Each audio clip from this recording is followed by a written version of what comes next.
So it is Friday, and you know what that means. Time to grade week 8 of the Trump presidency. Here's a look back at yet another intense week. Watch. Obamacare is imploding. It is a disaster, and 2017 will be the worst year yet by far. The numbers that the White House doesn't like, and here they come, 14 million and 24 million. Those are the number of people that will be uninsured almost immediately after this plan goes into effect. How confident is President Trump that any evidence will arise to support his claim? I think he's extremely confident. A federal judge in Hawaii has now ruled a temporary restraining order preventing this travel ban, the second one, the adjusted one, from going into effect. We have done far more, I think maybe more than anybody's done in this office in 50 days, that I can tell you. You now have an America First president, and it shouldn't surprise anybody that we have an America First budget. Where was your passion and where was your concern when they all said that there was no connection to Russia? Where was it then? I am 100% in favor. These folks, and they are tough, and they love their constituents, and they love this country. What a week, huh? Joining us now, Guy Benson, political editor of townhall.com and a Fox News contributor, Mollie Hemingway, senior editor for The Federalist, and Bud Jackson, a Democratic strategist. Welcome all. You just had a good look at what everybody dealt with and covered over the course of this week. Guy, let me start with you. What stands out in your mind as the pluses and minuses for the Trump White House? Well, I think overall it was a pretty tough week politically for the White House and the president.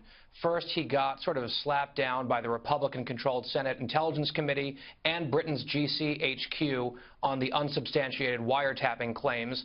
And then there was a spate of, I think, really tough headlines, challenging headlines, some of which were misleading in my view, on the health care bill, on the president's budget proposal. But on the other hand, I think a lot of observers had said all along, Martha, that a Republican health care success to repeal and replace Obamacare was going to require major Republican leadership, particularly from the president. I think he has exhibited so far that leadership in a big way. And lastly, the president got a big assist from an unlikely source this week, a host on another network, making a big deal out of tax returns that ended up being, at worst, a nothing burger, at best, actually good for him. Yeah. But let me get your thoughts on this morning, because I thought it was fascinating to see the president in the Oval Office and have him say, you know, everybody in this room was a no when we walked in here. Now they've all turned around. They are all yeses. The kind of active diplomacy that he's doing within his own party, because that's where he needs it at the moment, seems to be working on health care. What do you think?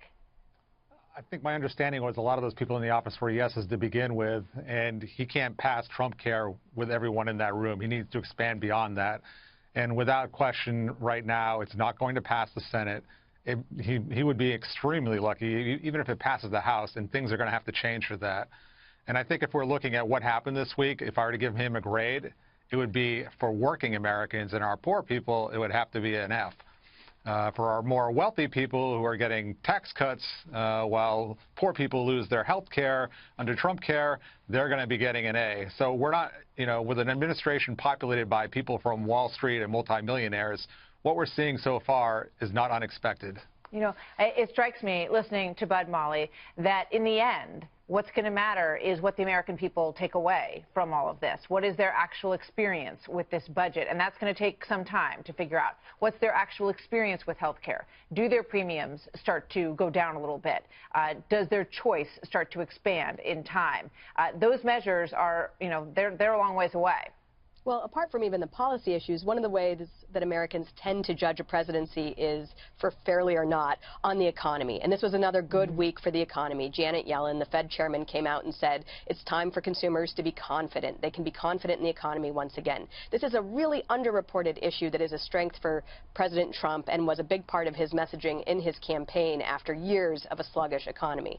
There was also the release of the budget, which has very minor cuts, but they still are symbolically significant and make a first strike against the administrative state, which is what we've heard is going to be a main theme of this presidency. And it's just a little bit of rollback here and there, nowhere near enough for what we actually need to do to have this size and scope of the federal government pulled back, but it is a start. On the other hand, the rollout of the health care bill did not seem to be going well. The CBO estimate, you know, whether you believe that or not, whether you think those are good estimates or not, suggested that it would be better to just repeal Obamacare outright and replace it with nothing than replace it with this sort of shell of Obamacare on top of it. Yeah, but I was struck by Angela Merkel's comments today.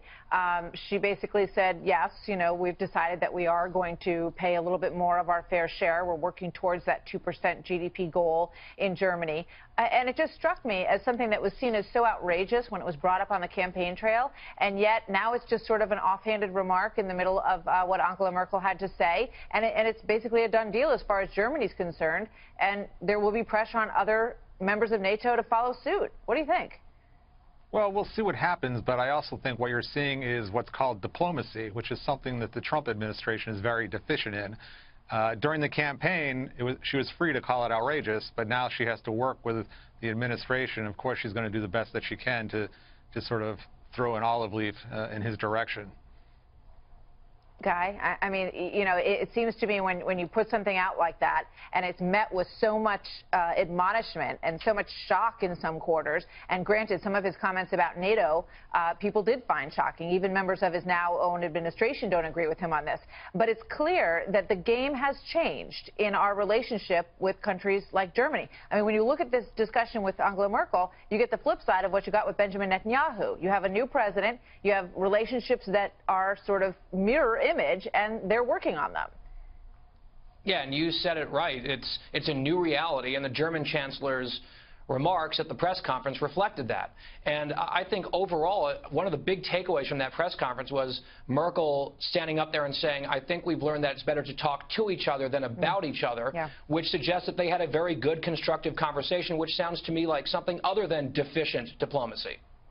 Thank you so much, all of you. Great to have you here, Bud and Molly and Guy. Thanks, Martha.